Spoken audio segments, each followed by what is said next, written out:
Assalamualaikum warahmatullahi wabarakatuh. Perkenalkan, nama saya Riko Alfandi, NIM 20 23 40 50, Prodi Perpustakaan Ilmu Informasi, Fakultas Bahasa Seni, Universitas Negeri Padang. Baiklah, pada kesempatan kali ini saya akan mencoba menjelaskan tentang pengawasan pada mata kuliah Manajemen Perpustakaan. Pengawasan adalah kegiatan membandingkan atau mengukur apa yang sudah kita lakukan atau yang sedang kita lakukan dengan kriteria, norma-norma, serta standar atau rencana-rencana yang sudah kita tetapkan sebelumnya. Pengawasan atau controlling adalah suatu usaha sistematis untuk menetapkan standar prestasi pada sasaran perencanaan. Membandingkan prestasi sesungguhnya dengan standar yang sudah terlebih dahulu ditetapkan. Menentukan apakah ada penyimpangan-penyimpangan di dalam pelaksanaan pekerjaan. Dan menentukan sejauh mana penyimpangan tersebut dan mengambil alih keputusan atau mengambil keputusan yang perlu diambil. Pengawasan juga berkaitan dengan fungsi manajemen, yaitu planning, organizing, actuating, dan controlling. Pengawasan yaitu apabila terjadi keterlambatan dalam pengolahan bahan pustaka yang masuk tidak sama dengan yang keluar, sehingga terjadi penumpukan pekerjaan pengelolaan. Yang kedua, pimpinan dapat mengambil tindakan mengganti sistem pengelolaan dari manual ke otomatis atau fungsi perencanaan. Membentuk kelompok spesialis subjek untuk membantu proses pengelolaan atau fungsi pengorganisasian. Menetapkan orang yang menguasai subjek dan komputer, fungsi staffing. Melibatkan peran pustakawan dalam mengambil keputusan untuk mengadakan perubahan dalam pengelolaan atau pengarahan. Pengawasan bertujuan untuk menentukan atau menemukan kelemahan dan kesalahan yang perlu diluruskan kembali agar kelemahan dan kesalahan tersebut tidak terulang kembali. Mencegah terjadinya penyimpangan, kekeliruan, ketidakefisienan, dan ketidakefektifan yang tidak diinginkan dalam sebuah perpustakaan. Tipe-tipe pengawasan. Pengawasan terbagi 3, yaitu pengawasan pendahuluan atau steering control, yang kedua pengawasan konkuren atau concurrent control, dan yang ketiga adalah pengawasan umpan balik atau feedback control. Pengawasan pendahuluan.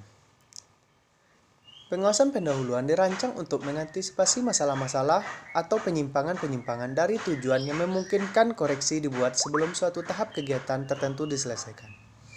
Pengawasan ini akan efektif bila manajer mampu mendapatkan informasi akurat dan tepat pada waktu tentang perubahan dalam lingkungan atau perkembangan terhadap tujuan yang diinginkan. Pengawasan konkuren. Pengawasan konkuren adalah pengawasan dilakukan bersamaan dengan pelaksanaan kegiatan. Sering disebut pengawasan berhenti terus. Dilakukan selama kegiatan berlangsung. Persyaratannya adalah prosedur dipenuhi dahulu. Selanjutnya pengawasan umpan balik atau feedback control. Ini mengatur hasil-hasil dari suatu kegiatan yang telah diselesaikan, seperti sebab-sebab penyimpangan ditentukan, bersifat historis, dan dilakukan setelah kegiatan terjadi. Tahap atau proses pengawasan ada 5, yaitu 1. Penetapan standar, 2. Penentuan pengukuran pelaksanaan kegiatan, 3. Pengukuran pelaksana kegiatan, 4. Pembandingan pelaksanaan dengan standar dan analisa penyimpangan, 5. Pengambilan tindakan. 1. Itu penetapan standar. Standar mengandung arti sebagai satu kesatuan pengukuran yang dapat digunakan sebagai penetapan atau patokan untuk penilaian hasil-hasil.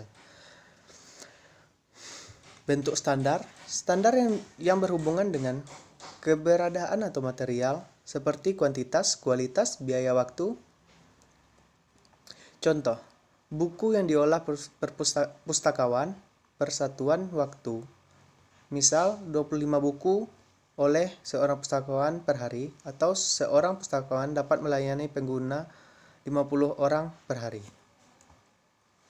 Standar yang berhubungan dengan moral manusia seperti loyalitas, integritas. Yang pertama, susah diukur. Contoh loyalitas pustakawan terdapat intuisi, loyalitas perpustakaan terhadap profesionalnya.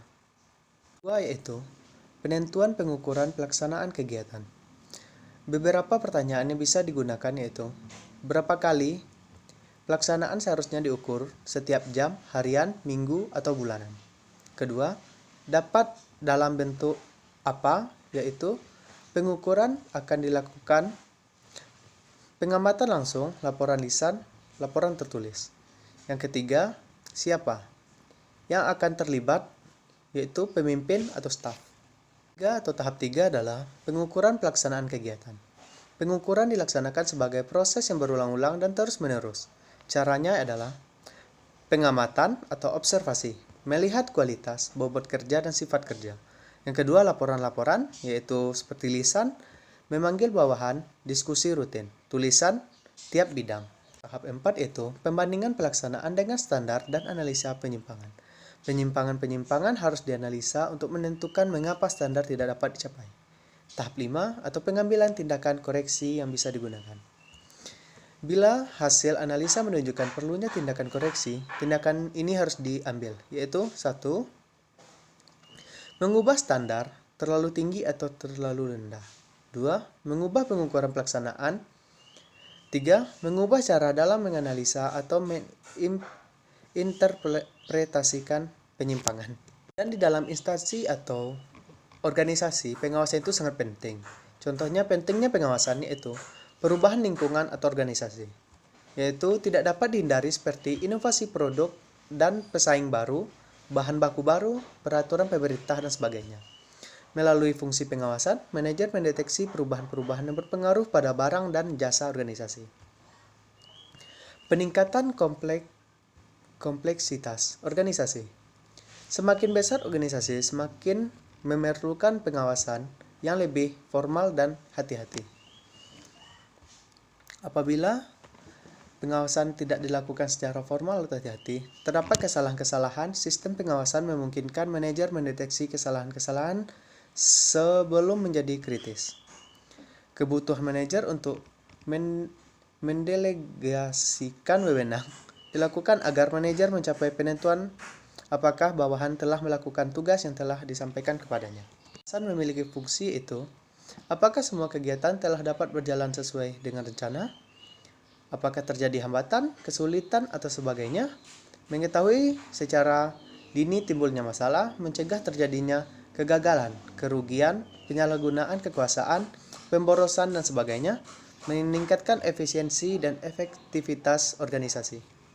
Pengawasan melekat adalah serangkaian kegiatan yang bersifat sebagai pengendali yang terus-menerus dilakukan oleh atasan berlangsung terhadap bawahannya secara preventif dan resepsif, agar pelaksanaan tugas bawahan berjalan secara efektif dan efisien sesuai dengan rencana kegiatan dan ketentuan perundang-undangan yang berlaku. Selanjutnya, prinsip pengawasan melekat. 1. Dilakukan secara berjenjang. 2. Dilakukan oleh pemimpin secara sadar dan wajar dalam pelaksanaan fungsi manajemen. 3. Lebih diarahkan pada pencegahan terhadap penyimpangan. 4. Bersifat membimbing. 5. Dilakukan secara terus-menerus dan berkembang. 6. Dilakukan dengan sistem tertentu. Dan sarana pengawasan melekat. Sasarannya yaitu meningkatkan disiplin dan prestasi kinerja pegawai, menekan sekecil mungkin penyalahgunaan wewenang, menekan kebocoran dan pemborosan keuangan negara, mempercepat peningkatan pelayanan. Sarananya yaitu struktur organisasi diperlukan untuk memberi kejelasan mengenai pembagian tugas, fungsi, wewenang, dan tanggung jawab. Lanjut, kebijakan pelaksanaan disusun sebagai petunjuk bagi bawahan. Rencana kerja diikuti, program kerja disusun dengan memperhitungkan anggaran, tenaga, sarana, dan waktu. Prosedur kerja dilengkapi dengan bagian alur kerja, pencatatan dan pelaporan untuk memberikan kejelasan kemajuan dan hambatan. Pembinaan personal untuk meningkatkan kemampuan, semangat, dan gairah kerja. Formulir dan alat kerja dapat dibuat sendiri dan menggunakan standar yang sudah ada. Contohnya standar perusahaan PT. Sekian, terima kasih.